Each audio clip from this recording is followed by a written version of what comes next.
Bonjour, Bonjour docteur. comment allez-vous? Bien, merci. Justement, je pensais à vous. Je vous laisse passer devant. Merci. Alors, c'est notre deuxième rendez-vous. Il y a 15 jours, vous étiez venu me voir pour me parler de votre envie de modifier légèrement votre nez Oui. en remontant la pointe du nez. Alors, je vous avais parlé des différentes possibilités. Il y a d'une part la possibilité chirurgicale, la rhinoplastie chirurgicale, qui peut modifier votre nez de façon importante, mais vous ne vouliez pas d'anesthésie générale et d'intervention chirurgicale. Donc, on a évoqué alors la possibilité d'injection d'acide hyaluronique qui peut remonter la pointe du nez, mais sur la face, ça peut augmenter le volume de la pointe nasale, donc ce qui peut être un petit peu gênant.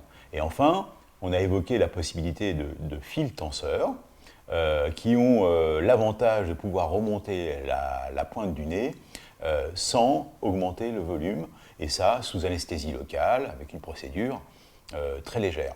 Donc je vous avais expliqué à ce moment-là des incidents et des accidents possibles, et je vous avais donc soumis une fiche d'information et vous m'avez signé le consentement éclairé. Tout à fait. Donc je vous rappelle que ces fils sont des fils crantés bidirectionnels convergents qui vont permettre de remonter la pointe du nez. Donc ils ont deux effets, un effet tenseur immédiat sur la pointe nasale en la remontant, et puis un effet à plus long terme, le fil va se résorber, il va entraîner une revitalisation de la peau autour du nez et rajeunir toute cette zone autour de la pointe du nez et toute la hauteur du nez. Avant de faire l'intervention, je vous propose de faire des photos pour pouvoir comparer le résultat préopératoire par rapport au résultat post-opératoire.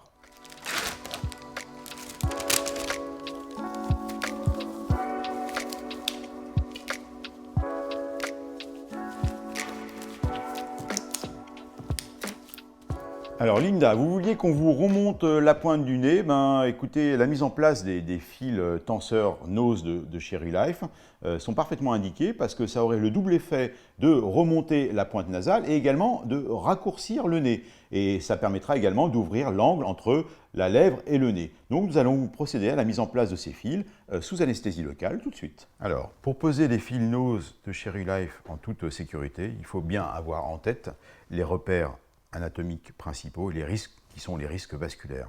Vous avez ici l'artère angulaire qui court le long de l'angle naso-maxillaire et qui va rejoindre le hile du nez et se poursuivre par l'artère faciale. Vous l'avez de l'autre côté également, donc du canthus interne jusqu'au hile du nez et l'artère faciale. Il faut avoir en tête également l'artère transverse qui va d'un canthus à l'autre, et l'artère qui part du hile du nez et qui court le long du bord supérieur du cartilage latéral.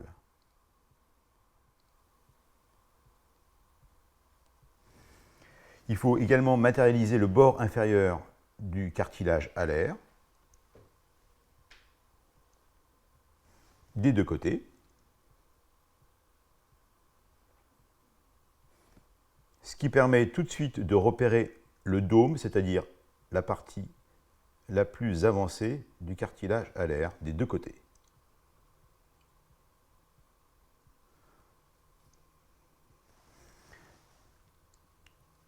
Ainsi, nous avons le point d'entrée de l'aiguille que nous allons utiliser tout à l'heure pour mettre en place ce fil tenseur qui se trouve à l'union du bord inférieur du cartilage alaire et du dôme de chaque côté. Et le point d'émergence de cette aiguille se trouve à hauteur de la ligne intercantale en paramédian des deux côtés. Nous pouvons ainsi matérialiser le trajet que prendra l'aiguille dans laquelle sera enfilé le fil tenseur.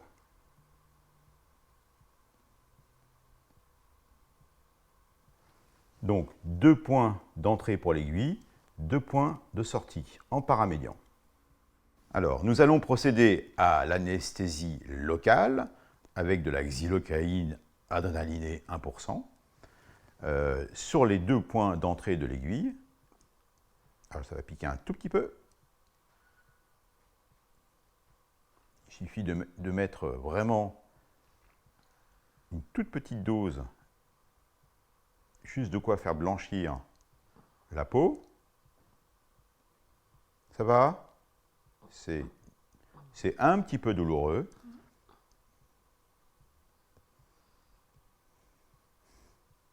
Et plusieurs points étagés pour anesthésier tout le trajet.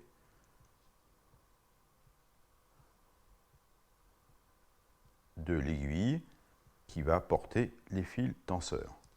Cette injection se fait très superficielle, il n'y a pas besoin d'aller être en profondeur, pour ne pas trop déformer le nez et faciliter la mise en place des aiguilles.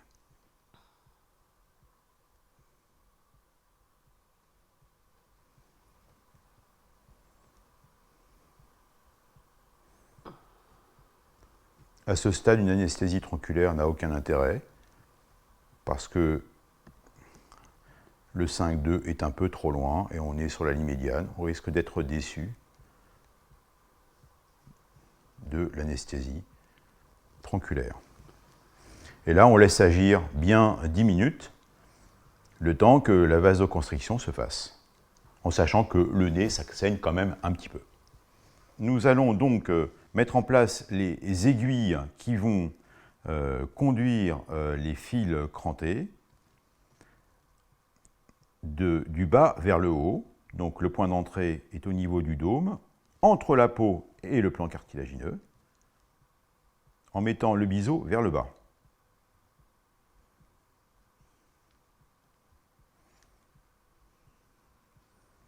Il suffit de s'aider du pouce et de l'index pour diriger l'aiguille qui a un trajet sous-cutané. Le point d'émergence est sur la ligne cantale qui a été prédéfinie et il doit sortir perpendiculairement à la peau.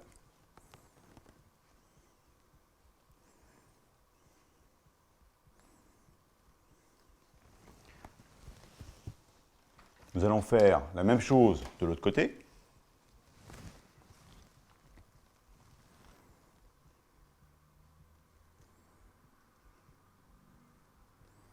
En s'aidant du pouce et de l'index pour préparer le trajet.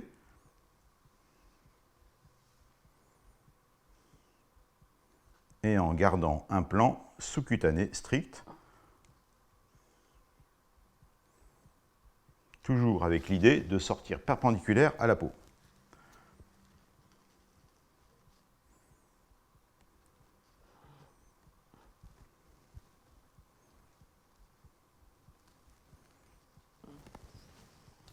Les mandrins sont ôtés.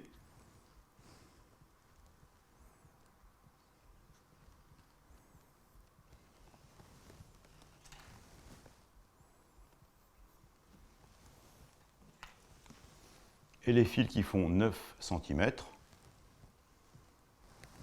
sont placés dans le biseau.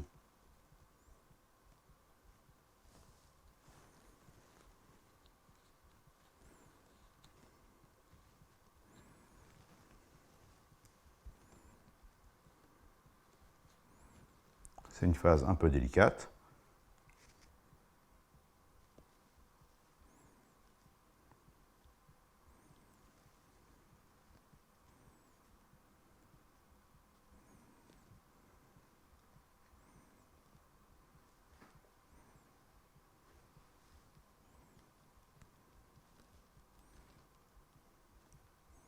Donc, le trajet a été préparé par les aiguilles.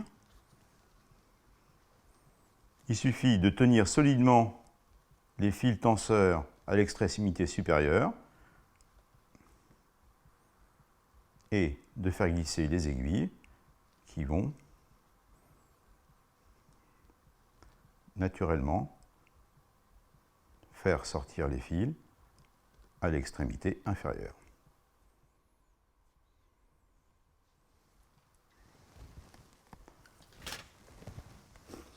Le nez est une région qui saigne beaucoup. Donc nous avons ici les deux fils qui sont posés. Et grâce, alors, effet convergent,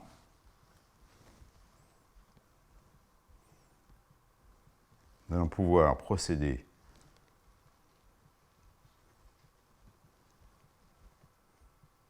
au crantage avec surtout ce geste important qui consiste à masser le dos du nez pour ouvrir l'écran.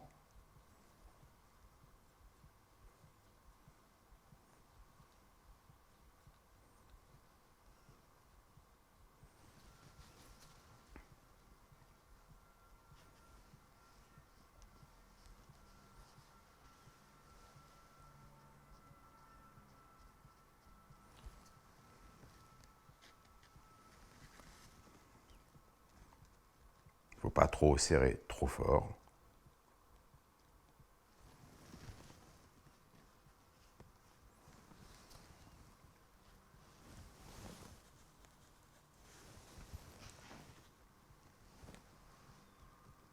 On peut ajuster le réglage. Et on voit déjà les plis formés par la peau qui est rétractée. Tout ça se mettra en place. Nous allons passer maintenant à la section. Je vais prendre les ciseaux qui sont dans le plateau de droite. Donc toujours le même principe pour les fils.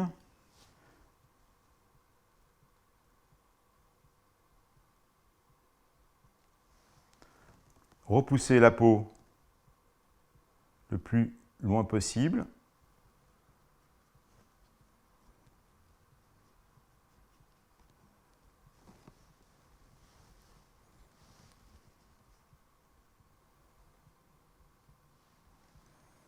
Donc on repousse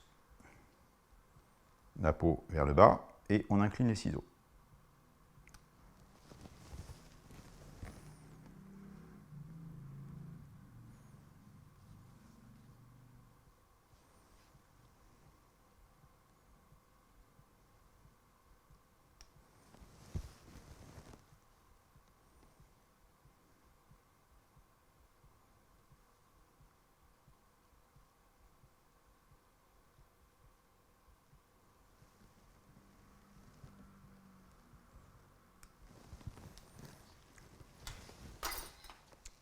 L'intervention est terminée.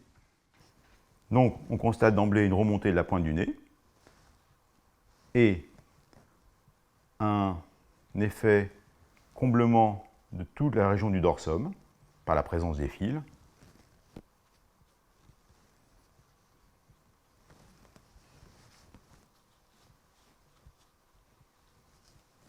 La patiente pourra reprendre son activité professionnelle dès aujourd'hui. Donc, quelles sont les recommandations après la pose de fil tenseur? Il faut éviter, bien sûr, de manipuler le nez. Ce n'est pas le moment de faire un massage facial. Il faut éviter les mimiques extrêmes, donc repousser de 15 jours les soins dentaires, éviter pendant ces 15 jours de croquer une pomme. Le port des lunettes est autorisé, il n'y a aucun problème. Et il est conseillé de dormir sur le dos pendant ces 15 jours. L'intervention s'est bien passée, vous avez été très sage, très courageux, ça m'a beaucoup aidé. Et le résultat est vraiment très sympathique, correspond un peu à ce que vous vouliez. Tout à fait. Vous voyez que votre nez est remonté. Complètement. Que l'angle entre la lèvre et le nez est ouvert, plus ouvert. Tout à fait. Ah non, je suis très satisfaite.